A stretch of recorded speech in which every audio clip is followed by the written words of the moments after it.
Hola, muy buenas tardes, ¿cómo están? Yo soy la doctora Leti Asensio, bienvenidos a una emisión más de Metamorfosis, Vida y Muerte.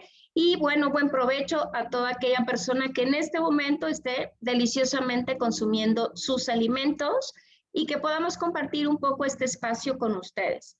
Y bueno, ¿saben qué? Que hoy vamos a entrar de lleno a una temática importante que se está suscitando en nuestro país y que pues ha hecho que volteemos con mucho más razón a ver algunas perspectivas importantes de este derecho a la salud y este derecho de reproducción que tenemos las mujeres en México.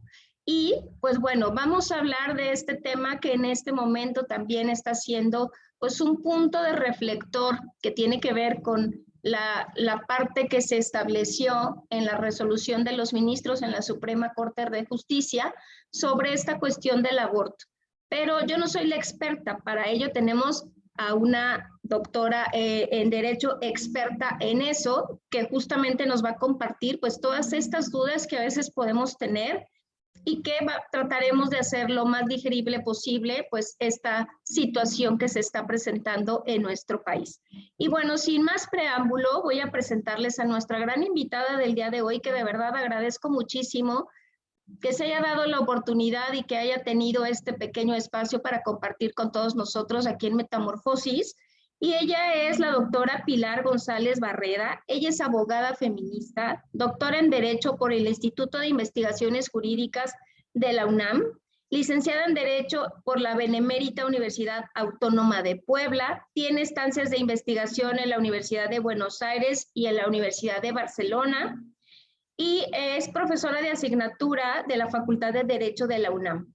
También es asesora, capacitadora y consultora del Poder Legislativo, Ejecutivo y Judicial en organizaciones de la sociedad civil en temas relacionados con la crítica feminista, al derecho, género y derechos humanos. Es miembro del Grupo de Interrupción Voluntaria del Embarazo, del Programa Universitario de Bioética de la UNAM e integrante del equipo técnico de la Dirección de Violencia Intrafamiliar del Centro Nacional de Equidad y Género y Salud Reproductiva de la Secretaría de Salud. Y de verdad que es un gusto, doctora Pilar, tenerla aquí en este programa, sobre todo en estos tiempos donde ha salido esta noticia, pero que nos quedan muchas dudas, nos quedan muchas preguntas con respecto a qué se refiere realmente esta parte importante que creo que pues ha sido resultado de una lucha de muchos años atrás, no es una cuestión que se dé solamente en este tiempo, en este momento, sino pues las mujeres que tenemos una condición, digamos, de tener la oportunidad de ser mamás, pero que también hay condiciones que no nos permiten en muchas circunstancias el poder interrumpir el embarazo, por ejemplo, en algunas condiciones pues que se establecen, que sé que hay justificación legal para poderlo hacer, que hay también algunas cuestiones técnicas que manejan en la parte de salud los médicos para poder establecer tiempos y no poner en riesgo también la vida de esta mamá, y ciertas condiciones que ahorita me gustaría que pudiéramos ir platicando. Pero ¿de qué se trata? Si pudiéramos empezar a dar un poco de contexto a este tema, esta cuestión del derecho a la salud reproductiva y sexual que tenemos las mujeres en México. ¿A qué se refiere tener esta posibilidad? ¿Qué tal? Muy buenas tardes, psicóloga Leticia. Agradezco muchísimo la invitación. Para mí es un gusto poder participar de estos espacios donde se busca informar, ¿no?, al público interesado en temas tan relevantes y, como bien señalas, algo tan, digamos, que está reciente, ¿no? En el mes de septiembre, la Corte resolvió 3 casos que son o que están relacionados con la autonomía reproductiva de las mujeres y son considerados fallos históricos. Entonces sí es muy importante que sigamos reflexionando, que se hable mucho de ellos para que pueda llegar a la mayor cantidad posible de personas, ¿no?, y que la información sea digerible. Entonces agradezco la invitación, Leticia, y por supuesto saludo a todas las personas que nos acompañan. Haces una pregunta muy, muy interesante porque justamente estas 3 sentencias, digamos que ponen en el centro el derecho a decidir, ¿Y eso qué significa? Quizás es la primera vez que la Corte, bueno, no quizás, de hecho es la primera vez que la Corte, los ministros y las ministras nombran de forma unánime el derecho a decidir. Y eso no es algo nuevo, simplemente es que es un derecho que está reconocido en el artículo 4 de nuestra Constitución Política de los Estados Unidos Mexicanos, cuando habla sobre la libertad que tenemos para decidir cuántos hijos tener. Justamente eso, ese es el derecho a decidir, que digamos que en el lenguaje de los derechos humanos se le conoce como autonomía reproductiva. Ahí está en nuestro artículo cuarto constitucional, con lo que te quiero decir, pues que no es algo nuevo. Si nosotras nos echamos ahora un clavado a nuestra Constitución, ahí veremos este artículo que además está reconocido por diversos tratados internacionales que México ha firmado y ratificado, principalmente la CEDAW, es decir, la libertad para decidir si queremos o no tener descendencia, en otros términos quizás más simples. Y el tema de los derechos sexuales y de los derechos reproductivos, bueno, también tienen un largo desarrollo. Yo diría que principalmente se enmarca ahí por la década de los 70 del siglo pasado, donde diferentes conferencias internacionales, incluso desde México, en una conferencia internacional que se celebra en México, se empiezan a hablar de los derechos de las mujeres. Y poco a poco vamos a ver que hay consensos internacionales de muchos países, y los más importantes suceden en el Cairo en 1994, tenemos a Beijing en 1995, donde se habla sobre la salud sexual y la salud reproductiva. Digamos que la sexualidad y la reproducción son espacios que probablemente estén vinculados, pero que no necesariamente son, digamos, indisolubles o inseparables. Y en el caso de las mujeres, tú hace rato mencionabas un componente muy importante. Digamos que culturalmente hay todavía cierto mandato de maternidad. A mí me gusta utilizar mucho una categoría de la antropóloga Marcela Lagarde cuando habla del deber ser materno. Y esto implicaría, digamos, que la idea de sexualidad para las mujeres implica necesariamente la reproducción, o sea, como si fueran inseparables, yo digo, como si fueran indisolubles. Es decir, inicias actividad sexual o vida sexual, entonces, si de repente te falla el método o por cualquier circunstancia hay un embarazo no planeado o no deseado, ni modo. Tienes que ser mamá porque pues tú decidiste iniciar tu vida sexual. Y eso obviamente corresponde a una construcción sociocultural, ¿no? De las diferencias sexual que es conocida como género, ¿no? Y por mucho tiempo, y más en sociedades como América Latina, todavía persiste esta creencia y un trato, digamos, desigual entre mujeres y hombres respecto a la sexualidad. Y por supuesto yo creo que no me dejarás mentir toda la serie de estigmas, de cargas, de prejuicios sobre este tema. Y claro, y vuelvo a conectar con los debates de la Corte, cuando vemos los comentarios en redes sociales sobre las discusiones, todavía podemos presenciar este tipo como de estereotipos, ¿no? Y yo diría de cargas culturales y que en términos de derecho, pues nos habla de discriminación, de discursos violentos. Entonces, digamos, y me regreso a la pregunta sobre derechos sexuales y derechos reproductivos. Los derechos sexuales y los derechos reproductivos son derechos humanos, ¿no? Quizás ahora nos vamos a enfocar un poco más a la parte de la posibilidad de decidir si queremos asumir o no una maternidad, ¿no? Quizás sería el espacio de los derechos reproductivos, ¿no? A mí siempre me gusta hacer esa connotación porque, por ejemplo, ahora no vamos a hablar necesariamente sobre eso, pero dentro de los derechos sexuales, por ejemplo, se abarca la protección a la orientación sexual, a la protección a las diversidades sexogenéricas, ¿no? Incluso a tener una vida sexual sin riesgos de la reproducción, digamos, ¿no? El uso de métodos anticonceptivos. Digamos que son dos campos que pueden estar vinculados, pero lo que te decía hace unos momentos, que no necesariamente, ¿no? No necesariamente, y ahí tenemos que separarlos. Hay algo importante, Pilar, que aquí tenemos, y fíjate que en un programa previo ya discutíamos sobre si la maternidad es una opción o es una decisión. ¿no?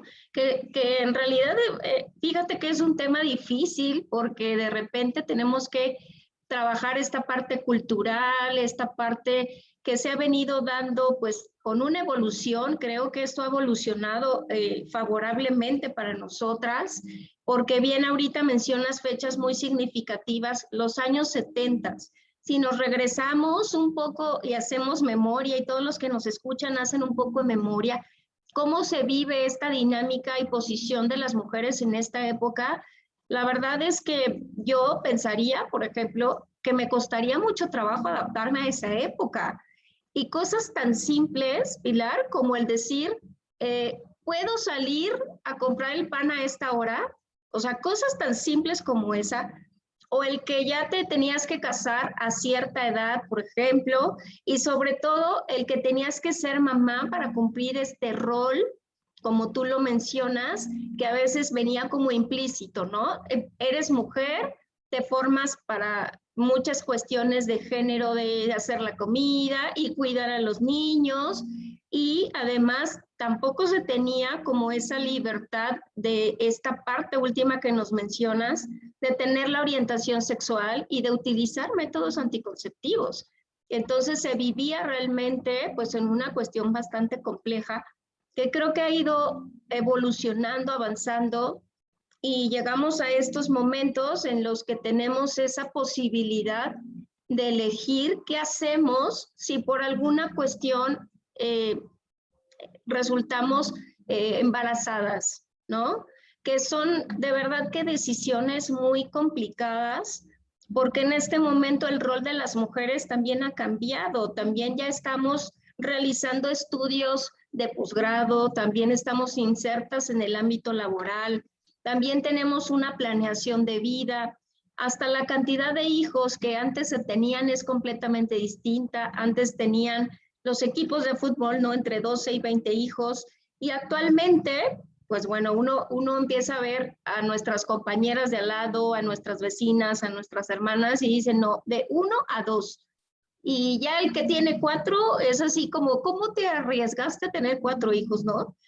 Pero qué importante darnos cuenta que tenemos esa palabra que a mí me parece muy importante poderla resaltar, que es la decisión, el poder decidir qué sucede conmigo y con este rol de ejercer la maternidad, y si estoy embarazada, tener la facultad también de poder decidir, no, no quiero continuar con este embarazo, y tener pues estas protecciones también de índole legal, ¿no? Porque también es importante mencionar, me parece, Pilar, tú me dirás, que esto generaba en algunos estados de nuestro país, sobre todo, una consigna legal. Podría, digamos, haber hasta una consecuencia que yo desconozco porque no estoy en el ámbito del derecho, pero tenía una consecuencia como si se tratara de un criminal, ¿no? Que tenía que, pues, tener ahí todo un proceso de juicio y demás. Y si a eso le agregamos, pues, las cuestiones sociales, el estigma, toda esta cuestión que veníamos ahorita hablando, pues creo que se vuelve un tema bastante complicado, y que, ¿por qué no decirlo? Sí se hace a esta cuestión del aborto, pero hasta en cuestiones clandestinas que podían poner en riesgo la vida de las mamás, que en ocasiones también pues no se tenían como todos estos cuidados, y que también afortunadamente creo que ha ido cambiando. Pero tú eres la experta, ¿qué nos podrías aclarar en esto? Porque creo que son temas que vale la pena que podamos conocer. No, pues yo totalmente de acuerdo con todo lo que has dicho, Leticia. Creo que sí hay muchos aspectos que debemos considerar. O sea, a mí me gustó mucho que ahora resaltaras, ¿no? Cómo los roles de las mujeres han cambiado.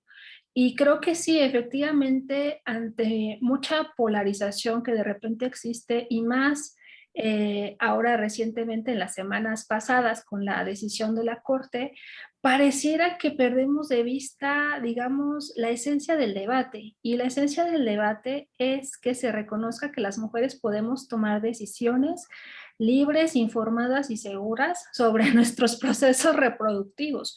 Es decir, que no hay otra cosa, digamos, ahí que se esté planeando, digamos, el exterminio de la humanidad, como hay algunos argumentos totalmente falaces que sacan de contexto, digamos, el centro de la discusión, ¿no? Y como bien dices tú, es una discusión igual de tintes históricos porque nunca antes en México, digamos, que se había enunciado abiertamente por un poder judicial, tal como lo hizo la Corte hace unos días. Y también otra cosa que me gustaría decir, no es porque no, digamos, no estuviera este discurso ya presente, ¿no? O sea, gracias a toda la organización de la sociedad civil, las organizaciones feministas, esto se ha venido manejando, yo te decía, ¿no? Y tú nombrabas la década de los 70, ¿no? De la liberación sexual, como se le conoce, y claro que desde ahí, o sea, hubo muchas mexicanas que desde esos años se pronunciaban abiertamente por el aborto seguro, por el aborto legal,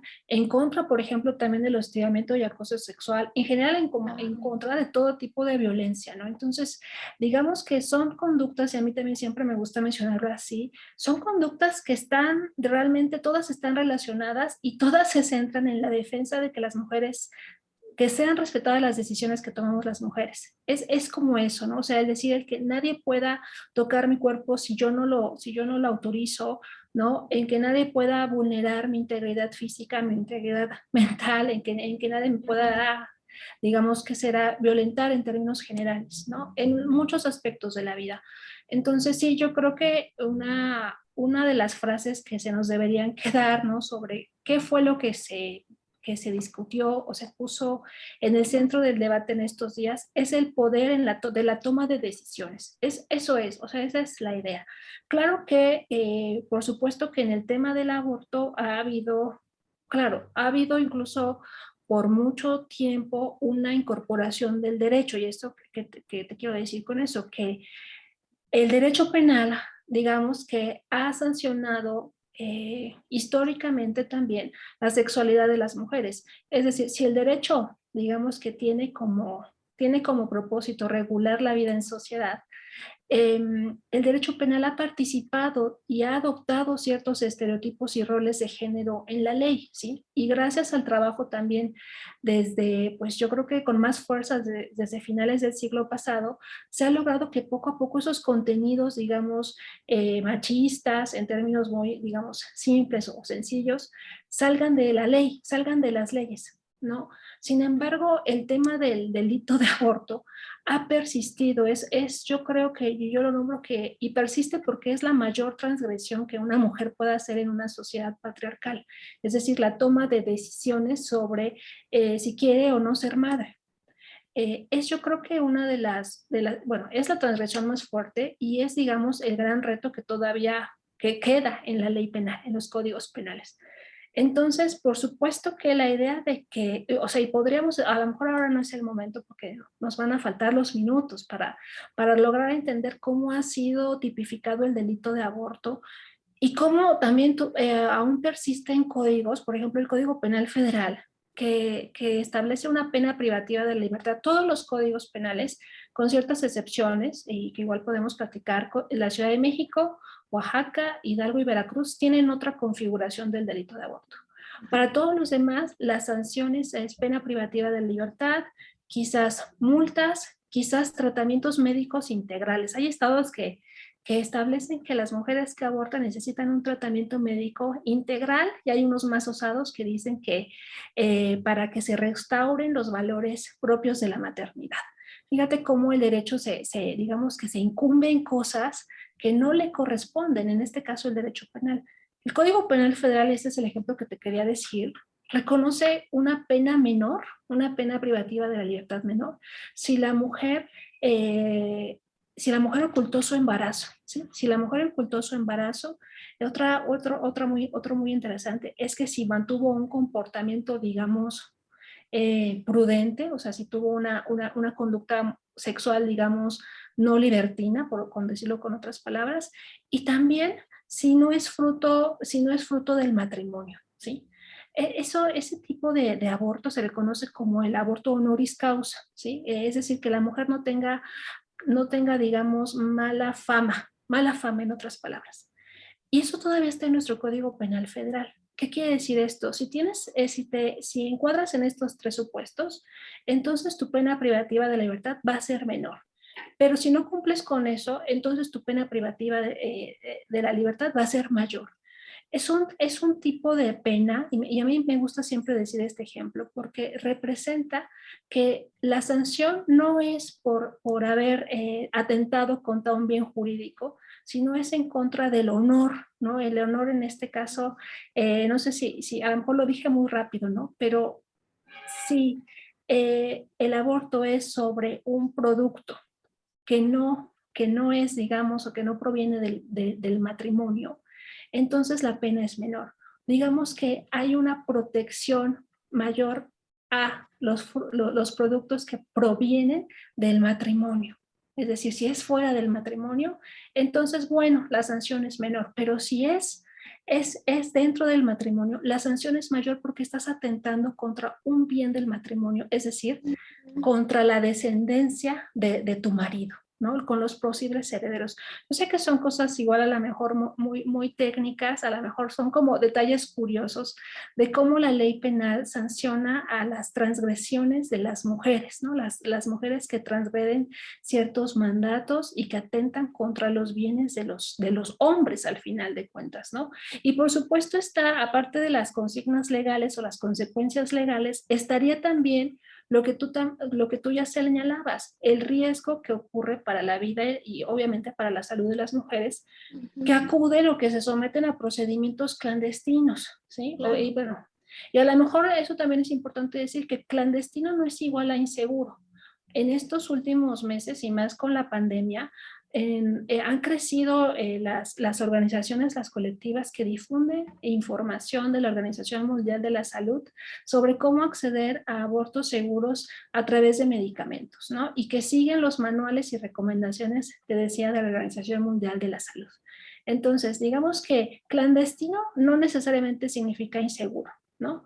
Pero desgraciadamente sí persisten y está documentado cómo aún hay mujeres que acuden, digamos, ante personas o con personas nada capacitadas para realizar este tipo de procedimientos, ¿no? Y por supuesto que puede correr riesgo hasta su vida. Entonces, sí tenemos como estas dos implicaciones que tú muy bien señalabas. Tenemos implicaciones en el derecho penal, en los códigos penales del país, y además tenemos, obviamente, cómo ponemos en riesgo a la vida de las mujeres que toman decisiones sobre su reproducción, pero que no hay o sea, digamos que al considerarse como delito, lo hacen de manera insegura, ¿no? Y eso también obviamente, es un punto en el que hay que poner atención y en el que los estados o los países, digamos, deberían actuar, ¿no? Yo creo, Pilar, que bueno, hemos dado pasos bastante fuertes con respecto a esta capacidad de decisión, pero falta todavía hacer un trabajo mayor, ¿no? Ahorita que nos pones como en la mesa todas estas condiciones en las que uno pudiese analizar de que si está dentro del matrimonio, si no, y entonces la pena es más o es menos, que bueno, son muchas cuestiones también de índole social, que de índole moral también involucradas en estas decisiones que como bien nos los mencionas ahorita, pues entran muchas áreas, porque uno diría, ¿por qué tiene que entrar lo legal en un aborto que yo pensaría que es más una cuestión médica de saber si voy o no voy a un lugar que esté no solamente acondicionado, sino que un médico lo sepa hacer, que tome las medidas necesarias para no causarme daño, que no solamente a lo mejor tenga que conocer la técnica, sino contar con ciertos conocimientos para que yo pueda en algún momento decidir ahora sí ser mamá y no me hayan generado un daño físico y que entonces ahora sí me eliminen completamente esa posibilidad. Y que también de repente uno contempla tiempos, ¿no, Pilar? Porque uno de repente dice, bueno, lo puedo pensar, ¿no?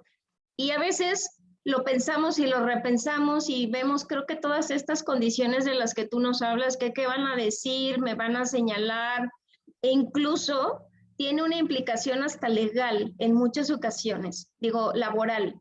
¿Por qué? Porque estar embarazada y estar trabajando en algunos lugares no es una condición favorable, y entonces también uno lo piensa y dice, no sé si lo voy a decir, no sé si lo voy a ocultar, y va pasando el tiempo y también necesitamos en condiciones, digamos, biológicas, en condiciones del área de la salud, el decir, hasta qué semana de embarazo puedo yo tomar esta decisión, porque pues uno contempla que ahorita creo que sí se establece que no más de 12 semanas de embarazo para poder generar un aborto. Entonces, que son condiciones que involucran a muchas disciplinas, pero me parece importante, Pilar, si tú me ayudas un poquito también en esto, nos mencionabas que son casos que realmente fueron caminando para llegar a esta resolución que la Suprema Corte dijo, vamos a abrir esta posibilidad y vamos a seguir dando pauta para poder fortalecer esta creación y fortalecimiento de la cuestión legal.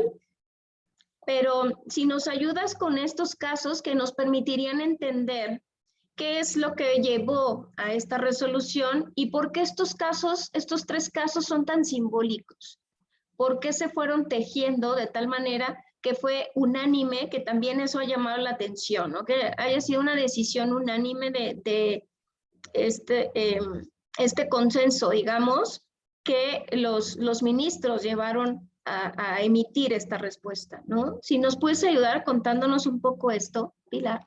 Sí, claro, les voy contando un poco cómo van, cómo se dan estos casos, y yo creo que o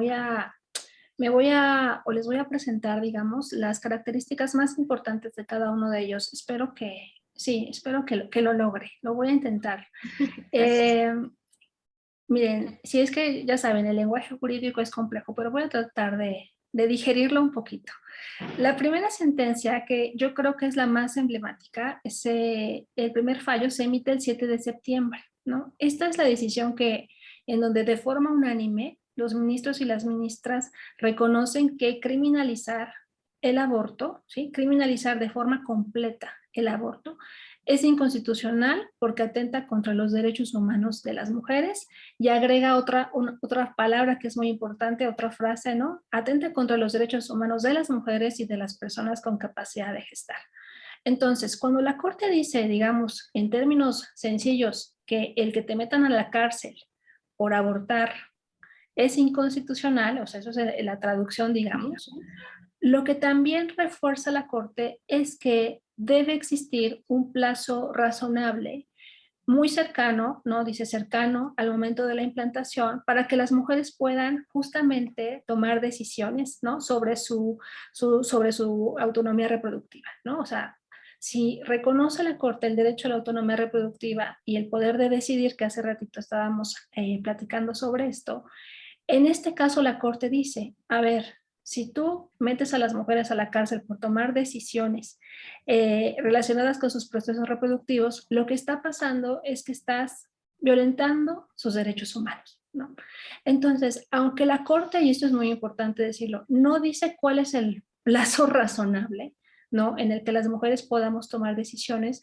En estos días, bueno, muchas especialistas han estado comentando el tema, ¿no? Sobre entonces, si la Corte está reconociendo un derecho, el derecho a decidir, ¿cuándo podremos, o sea, cuál será el plazo para ejercitar este derecho? Entonces, hay ya, yo creo, pues, unos fuertes antecedentes, digamos, un antecedente contundente, porque como tú decías, 4 entidades federativas en el país reconocen el plazo de las primeras 12 semanas completas de gestación, que es Ciudad de México, Oaxaca, y en este año se sumaron Veracruz e Hidalgo. Esas 4 entidades federativas reconocen el plazo de las 12 semanas. Entonces eso, digamos, como para que lo tengamos en cuenta, aunque la Corte en este caso no dijo. Básicamente el resultado de este juicio, de esta acción de inconstitucionalidad que resolvió la Corte, es eliminar la sanción, la pena privativa de la libertad que está prevista en el Código Penal de Coahuila. Eso es como lo más visible. Seguramente han escuchado que en días recientes ha habido pronunciamientos lineamientos, incluso de que ella se había ordenado que las mujeres, ¿no? Que sean identificadas que están enfrentando procesos por aborto o que han sido sentenciadas, ya se ha ordenado que sean liberadas, ¿no? Entonces estamos en esos momentos en los que sí hay, no solamente esta sentencia tiene efectos para Coahuila, o sea, de manera inmediata sí, porque fue un asunto en contra del Código Penal de Coahuila, pero como digamos, por las características de la votación de esta sentencia que te decía que todos los ministros estuvieron de acuerdo, tiene efectos para todos los jueces y las juezas del país. Digamos que ese es su componente judicial, o sea, directamente esta sentencia tendrá efectos en el Poder Judicial. Lo que queda, digamos, y que la Corte quizás no dijo de manera así explícita, es qué pasa con o cómo podemos ejercitar este derecho a decidir el que la Corte defendió, este derecho a la autonomía reproductiva. ¿Quién, digamos, quién nos va a atender o quién nos va a proporcionar la atención necesaria en estos casos?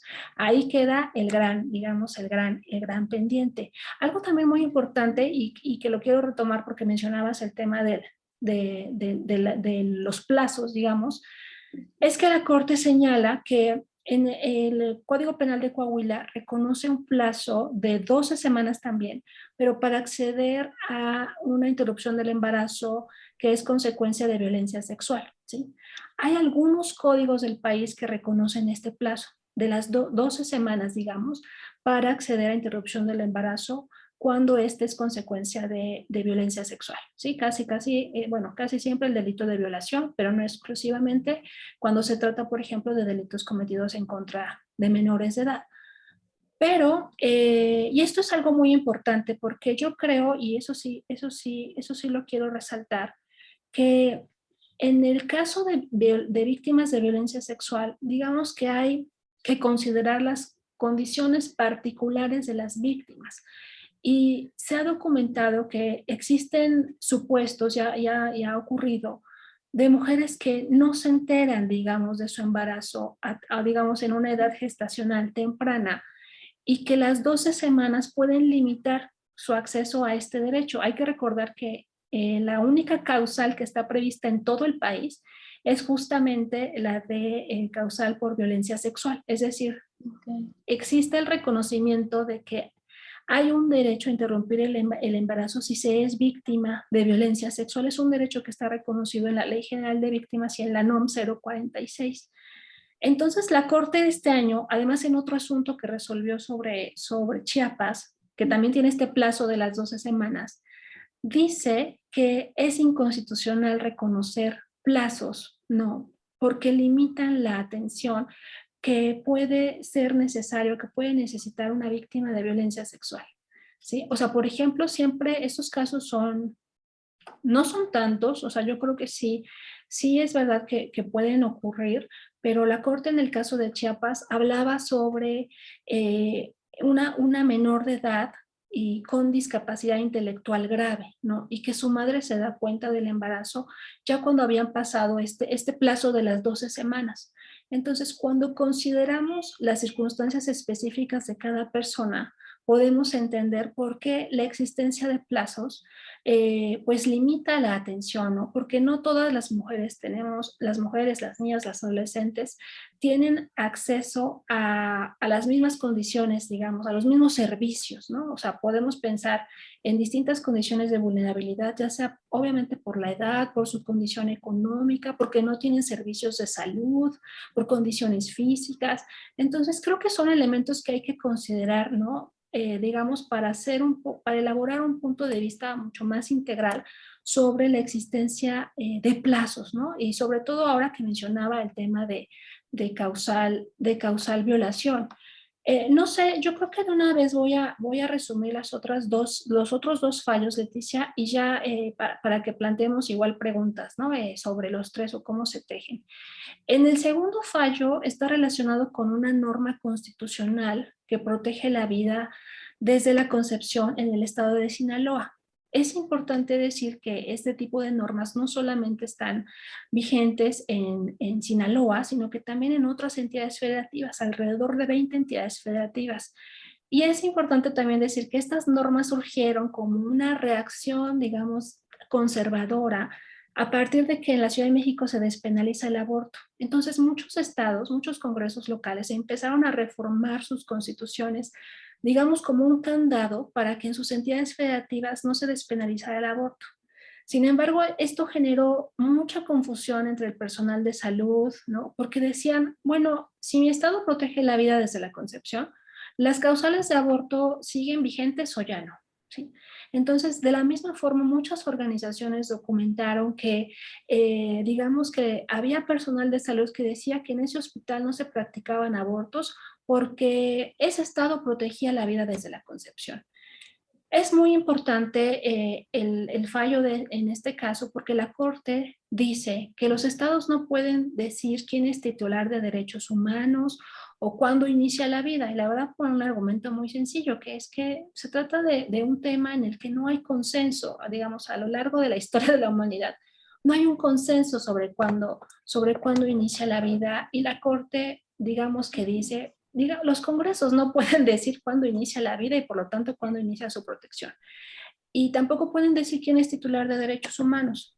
Eso quiere decir que, digamos, la traducción es que cuando es algo muy importante, ¿no? Porque la Corte no está diciendo que la vida uterina, no, la vida que está en gestación no importe, ¿sí? La Corte lo que está diciendo es que la vida en gestación es un bien jurídico muy valioso que debe ser protegido, pero que, digamos que para proteger ese bien jurídico se debe proteger a la persona que ya es decir, a la mujer que está embarazada. Y esto lo uno con lo que tú decías hace ratito, ¿no? O sea, si yo quiero proteger la vida en gestación, pues entonces voy a proteger no sé, la atención durante el embarazo, ¿no? Para las mujeres, los controles prenatales, la atención en el parto, en el puerperio. Entonces también voy a atender, esto es lo que tú decías hace rato también, ¿no? La igualdad de condiciones en el trabajo, que mi trabajo no esté en riesgo, porque yo estoy con un embarazo deseado, pero también mi trabajo es mi trabajo y esta posibilidad que tú decías de hasta ocultar, ¿no? Porque no sé cómo se lo vayan a tomar en mi trabajo. Entonces, lo que la Corte dice en este asunto es, no estamos diciendo que la vida no debe ser protegida, al contrario, debe ser protegida, pero también esa protección no puede limitar el derecho a la autonomía reproductiva de las mujeres, ¿no? Volvemos con la conexión, ¿no? A no, digamos, supeditar la autonomía o el poder de tomar, ¿no? El poder para tomar decisiones.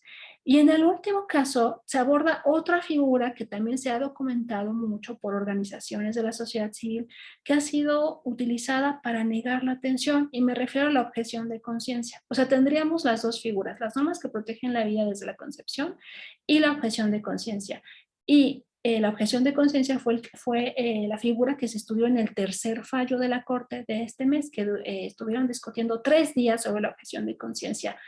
Y la conclusión de este fallo, que también es histórico, es que esta figura está regulada en el artículo 10 bis de la Ley General de Salud. Lo que la Corte dice es que tal como está regulada, digamos que esta figura vulnera o puede vulnerar los derechos humanos de terceras personas, principalmente el derecho a la salud. ¿Por qué? ¿Y por qué decimos esto? Porque aunque es una figura que se le reconoce al personal de salud, en la Ley General de Salud establece que para el personal médico y de enfermería. Aunque esto está así, y se dice que solamente no podrá ser utilizada cuando se trate de urgencias médicas o que esté en riesgo la vida de la paciente o del paciente, había una serie de, te decía yo, una serie de como bien un registro, digamos, una documentación, es una documentación muy estricta de sociedades, de organizaciones de la sociedad civil que decían, es que digamos que lo que sobresale es la protección a la objeción de conciencia, y cuando el médico se dice que es objetor, la atención a la usuaria pareciera que no había cómo canalizarla, es decir, yo soy objetor y pues ni modo si no puede ser atendida, pero lo siento, ¿no? Yo soy objetor. Entonces, eso es muy importante porque eso es lo que quiere decir la Corte cuando dice esta figura no tiene límites, o sea, no está bien delimitada. Y lo que dice la Corte o lo que va a formular la Corte ya cuando tenga, digamos, integrada su sentencia, es que va a exhortar al Congreso al Congreso de la Unión, para que regule esta figura de manera adecuada, y el propósito es que no se ponga en riesgo los derechos de otras personas, incluyendo el acceso a servicios de aborto seguro que están reconocidos en la propia ley, ¿no? Porque esta figura también, eso es, digamos, en términos claros, que había sido utilizada y ha sido utilizada para negar servicios relacionados con aborto, ¿no? Y también, o sea, es algo lamentable porque esto ha sido muy bien documentado en casos de violencia sexual. O sea, yo soy objetor, entonces, pues lo siento, no te puedo dar la atención, pero digamos que el derecho se encuentra reconocido, te decía hace rato, por la Ley General de Víctimas y la NOM 046, queda volando, ¿sí? Queda volando. Entonces, esto es a grandes rasgos y me fue muy rápido, pero estos son los tres, digamos, la esencia, la síntesis de estos tres fallos de la Corte de este mes. No sé, Leticia, sí, ¿qué te pareció? Pues mira, me parece muy interesante conocerlos y qué bueno que nos compartes de dónde sale todo este trabajo y que con todo esto que nos estás platicando creo que hay más trabajo que hacer, ¿no? Creo que el análisis de este tema del aborto tiene no solamente muchos enfoques desde diferentes disciplinas, sino el tener que analizar muchas cosas, ¿no? Esta cuestión, sí, de la parte legal, el tratar de entender también de qué se tratan todas estas legislaciones, por qué se van hacia un lado o hacia otro, por qué tienen que participar los equipos de salud como lo han hecho en estos días también, en esta parte de objeción de conciencia, a qué se refiere, cómo viven o cómo están las posiciones de las mujeres en este momento para poder contemplar que hay mucho que explicar, que decir, que comunicar, y la parte de escucha que también tiene que darse desde el otro lado, ¿no? Creo que vale la pena pues abrir más estos temas y siempre, Pilar, que ya estamos en el clímax de la entrevista, nos gana el tiempo, desafortunadamente. Creo que ha sido realmente muy enriquecedor que tú nos estés ayudando a aclarar pues toda esta visión, porque uno se deja llevar, ¿no? De repente por lo que se dice, y creo que somos seres que podemos tener criterios específicos y válidos y de análisis para poder, como bien lo mencionaste tú, debatir sobre estos temas y poder encontrar pues una ganancia importante que pueda darnos este crecimiento, este fortalecimiento y esa palabra que tú dijiste muy bien, en la toma de decisiones, que involucra varios procesos, pero la toma de decisiones bien informados, con toda esa capacidad de tener estas opciones y de elegir y decidir posteriormente, creo que eso es lo que nos va a ayudar muchísimo, ¿no? No siempre tenemos, como dicen por ahí, la película completa, solo tenemos partecitas de esa película y es lo que limita a veces el no poder tomar las decisiones que más convenientes puedan ser y particularizar los casos, porque eso también es cierto. Hay muchas cosas que se tendrían que analizar. Y bueno, tenemos 5 minutos, Pilar, para concluir el programa y me gustaría que pudieras ayudarnos a ir cerrando e incluso dejar puntos de análisis que sería muy interesante que pudiéramos ahí dejar la semillita sembrada en los radioescuchas y la gente que nos está viendo también por el canal de YouTube para que pues realmente pongamos sobre la mesa este tema, se siga trabajando y que podamos seguir avanzando en todo este rol, digamos, de decisión que podemos tener, ¿no? ¿Qué nos podrías compartir? Oigan, 5 minutos, qué poco tiempo, ¿no? Yo disfruté mucho la charla, creo que me piqué demasiado hablando sobre ciertas cosas, pero en realidad sí, efectivamente, Leticia, es un tema digamos que no se agota en una hora de plática. Es un tema que nos provoca distintas reflexiones y no solo reflexiones, digamos, en nuestro quehacer profesional, ¿no? Sino también en el personal. Y eso es muy importante. Yo creo que cuestionar nuestros propios prejuicios, yo creo que eso es muy importante porque todos, todas tenemos prejuicios de distintas clases, de distintos grados. Y el tema de no pensar como, yo lo llamo así, como no imponer nuestra visión del mundo ante otras situaciones que quizás obviamente nos van a ser ajenas. También el tema de cuestionar nuestro propio privilegio, ¿no? Yo les decía que en estos días he escuchado muchos estereotipos y frases violentas en contra de las mujeres que toman decisiones reproductivas, ¿no? Y entonces viene el estigma y que catalogan en absolutos, ¿no? Es que no, porque no se cuidan o porque no usan métodos anticonceptivos, como si todos los casos se encuadraran en un solo caso. Entonces yo creo que sí hay que tomar en cuenta, digamos, cuestionar nuestros privilegios. Yo creo que esa sería una de mis recomendaciones esenciales, ¿no? Cuestionar los prejuicios que tenemos, pensar en el privilegio que a veces sustentamos cuando aseguramos absolutos, ¿no? De que se debería actuar así o no se debería actuar así. Y yo creo que también, nuevamente, esta parte de no digamos, hay un reconocimiento jurídico de que cada persona puede tener sus propias convicciones personales, sea religiosas, morales, no sé, de cualquier cualidad. Hay un reconocimiento y una defensa de ese derecho a defender nuestras convicciones personalísimas. Pero lo que no existe es y puede considerarse ya un delito incluso, imponer mis creencias de carácter personalísimo en la vida de las otras personas.